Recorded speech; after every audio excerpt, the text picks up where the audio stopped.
Federal judges across the United States are losing patience with the Trump administration, both with officials in the administration and, of course, the Trump-appointed prosecutors that continue to bring BS cases to their courts. And in just the last few weeks, multiple judges have come out and threatened the prosecutors and officials for what they are doing to people across the country. And when I say threatened, I mean actually threaten them with either sanctions or contempt. One of them happened this week. Senior U.S. District Judge Roy B. Dalton decided in a ruling to threaten sanctions against a Trump-appointed prosecutor who had detained a high school student who is an immigrant with no cause, no contact, no warning, no charges, no anything. Just arrested this 17-year-old immigrant high school student who had been in the country for 4 years, came here legally with his parents who were seeking asylum, no criminal record, works, goes to school, kept his nose clean, never had a single problem until this Trump-appointed prosecutor went in front of Judge Dalton after detaining the kid in local jail for days. And Dalton said this in the ruling. Judges across the country, the vast majority who have considered this question, have told the government many times in the past few months that its interpretation of the law is wrong. This is no partisan stance. Judges appointed by every president from Ronald Reagan through Donald Trump have said so. If federal prosecutors want to do that, they must make those arguments in a way that comports with their professional obligations. Don't hide the ball. Don't ignore the overwhelming weight of persuasive authority as if it won't be found. And don't send a sacrificial lamb to stand before this court with a fistful of cases that don't apply and no cogent argument for why they should. Members of this bar have a duty of candor to the court. The government's response does not meet that standard. So U.S. Attorney Gregory Kehoe and Assistant U.S. Attorney Joy Warner must show cause why they should not be sanctioned. So the judge isn't just saying, tell me why you shouldn't be sanctioned. Give me evidence as to why I shouldn't sanction you for what you've done by perverting justice, by locking up this child. That's a pretty strong condemnation of the two Trump-appointed U.S. attorneys down there. But it's not the only one. Recently, Judge Patrick J. Schlitz told the Trump administration that they failed to comply with court orders to hold hearings for detained immigrants and ordered Todd Lyons, the acting head of Immigrations and Customs Enforcement, to appear before him to answer questions about a specific detainee named Juan Robles. The petitioner, Juan Robles, whose non-release prompted Chief Judge Schiltz, good grief.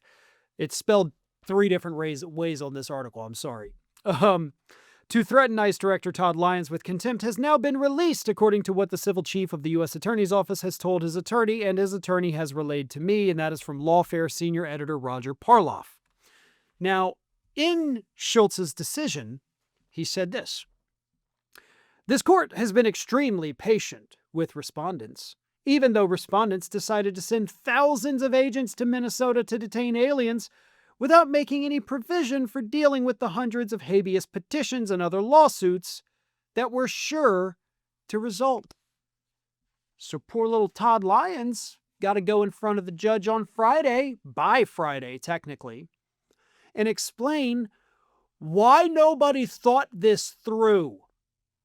You sent all these agents here under false pretenses, of course.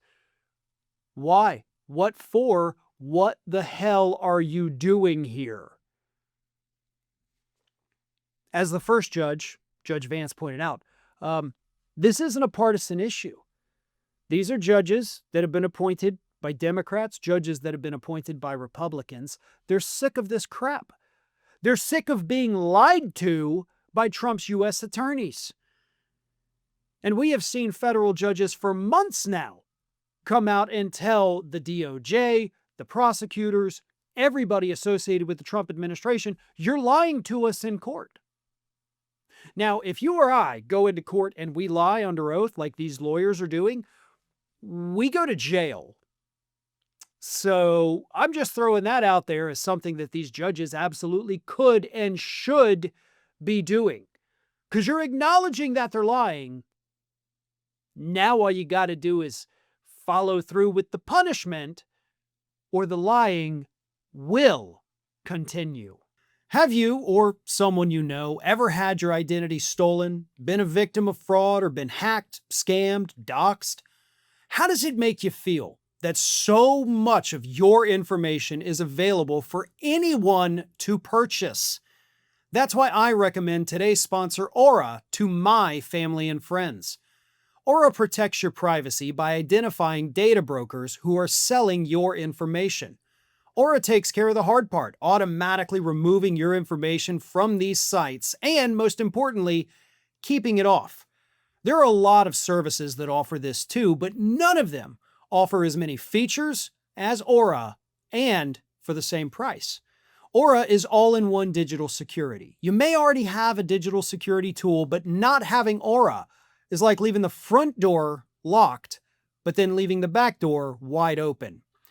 You get alerts if your personal information is found on the dark web. They provide real-time fraud alerts for both credit and banking. They have 24/7 monitoring to help keep your identity secure. They provide a secure VPN, antivirus, password manager, you name it. And they have US-based support available around the clock if something does go wrong. And if anything does happen, Aura includes $5 million in identity theft insurance protection.